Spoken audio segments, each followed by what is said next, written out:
kita menyediakan mekanisme untuk hal tersebut. Apabila dianggap ini janggal, akan ada upaya hukum. Kemudian, jika di dalam proses persidangan itu ada hal-hal yang dilanggar, entah itu misalnya hukum acaranya yang dilanggar sehingga menimbulkan kejanggalan tersebut, mekanisme untuk itu pun ada disediakan oleh undang-undang kita, yaitu undang-undang Komisi Yudisial. Dan satu hal yang perlu kita pahamkan di dalam masyarakat adalah adanya asas yang menyatakan bahwa putusan pengadilan itu harus dianggap benar. Soal ternyata di sana ada ketidakbenaran, mekanismenya adalah upaya hukum.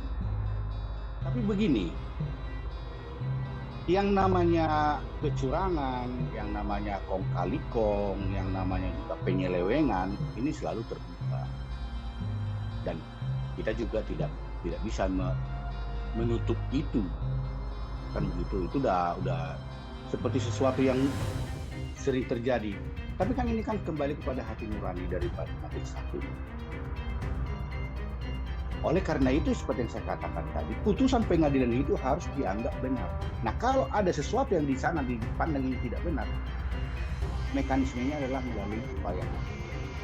Nah, kemudian kalau mau dihubungkan dengan KY, ingat, Mas Enggar, Komisi Yudisial itu tidak bisa membatalkan suatu putusan oleh karena adanya suatu pelanggaran etik. Komisi Yudisial itu berwenang memeriksa hakim yang diduga melanggar kode etik, martabat, dan sikap luhur hakim.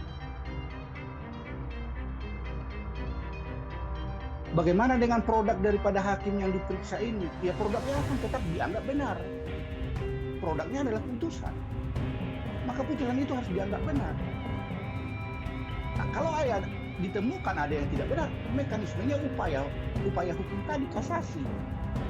Nah, soal pelanggarannya yang dipandang oleh masyarakat atau pihak tertentu, dipandang ini hakim melanggar kode etik, martabat, ya itu boleh ditempuh dari Komisi Yudisial. Tapi Komisi Yudisial tidak akan pernah membatalkan suatu putusan hanya karena pelanggaran etika seperti itu.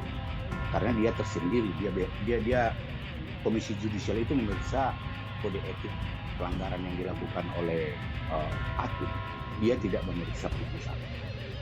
Sedangkan terhadap putusannya disediakan mekanisme melalui banding kasasi. Nah, kalau karena ini putusannya bebas, maka mekanismenya adalah kasasi ke Mahkamah Agung.